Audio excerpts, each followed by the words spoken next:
আপসীন নেত্রী ছিল না এবং ভবিষ্যতেও আসবে না। কারণ আমার সাথে তার পরিচয় 1983 সন থেকে। আমি যখন ছাত্র, আমি খুলনা জেলা ছাত্র দলের একসময় সেক্রেটারি ছিলাম, বিএল কলেজের ছাত্র ছিলাম। ওখান থেকে তার সাথে আমার প্রায় টেলিফোনে কথা হতো খুলনায় থাকা অবস্থায়। এবং এরপর আমি ঢাকায় আসি, 90-এর ছাত্র আন্দোলনের সাথে সম্পৃক্ত ছিলাম, ডাকসুর আন্দোলনের সাথে। তারপরে সরাসরি অনেক সময় কথাবার্তা হয়েছে।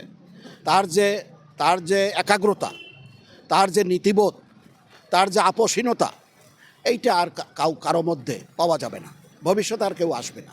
পার্থক্য হচ্ছে দেশনেত্রী বেগম খালেদা জিয়া সহনশীল, দেশনেত্রী বেগম খালেদা জিয়া অত্যন্ত মায়াবী, দেশনেত্রী বেগম খালেদা জিয়া আপনার কথা মনোযোগ দিয়ে শুনবেন, কিন্তু শেখ হাসিনা আপনার কথা মনোযোগ দিয়ে শুনবেন না। দেশনেত্রী বেগম খালেদা জিয়া সামনে শেখ হাসিনাকে গালাগালি করলে উনি রাগান্বিত হইতেন, আর শেখ হাসিনার কাছে যদি বেগম জিয়ার গালাগালি হইতো, তার আপনার পোস্ট হইতো, তার আপনার প্রমোশন হইতো। এটাই হলো পার্থক্য। দেশনেত্রী শেখ হাসিনার সামনে বেগম জিয়াকে কেউ গালাগালি করলে সেই নেতা বা নেত্রীর প্রমোশন হইতো, বা এমপিশিপ কনফার্ম হইতো, বা মন্ত্রিত্ব হইতো।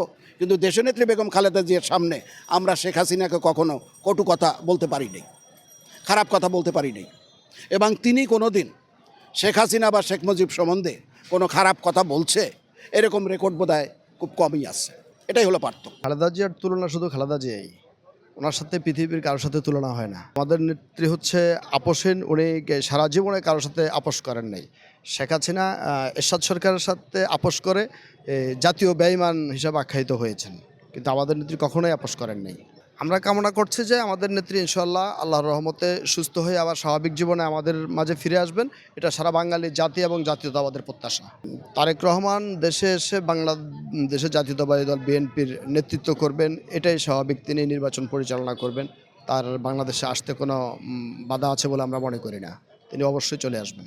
তারেক রহমান বিগত 17 বছর তরুণদেরকে নিয়ে নেতৃত্ব করেছেন, তরুণদেরকে নিয়ে রাজপথে আন্দোলন করেছেন, এবং সারা বাংলাদেশের তরুণদের একটি আত্মবিশ্বাস তারেক রহমানের প্রতি রয়েছে।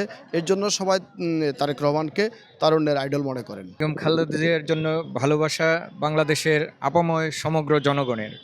আমরা যখন অনেক ছোট্ট ছিলাম, প্রাইমারি স্কুলের ছাত্র, তখন তিনি বাংলাদেশের প্রথম গণতন্ত্রকে উদ্ধার করে প্রথম প্রধানমন্ত্রী হলেন, এবং তখন থেকে দেখেছি কয়েকটা জেনারেশন চেঞ্জ হয়েছে। বাংলাদেশের গণতন্ত্র যতবার হুমকির মুখে পড়েছে, বেগম খালেদা জিয়া সেই গণতন্ত্রকে উদ্ধার করার জন্য আপ্রাণ চেষ্টা চালিয়েছে, এবং তিনি হচ্ছেন বাংলাদেশের গণতন্ত্রের একটা প্রতীক। উনি শুধু বিএনপির জন্যই গণতন্ত্রের প্রতীক না, উনি সমগ্র জনগণের, বাংলাদেশের সমগ্র জনগণের গণতন্ত্রের প্রতীক।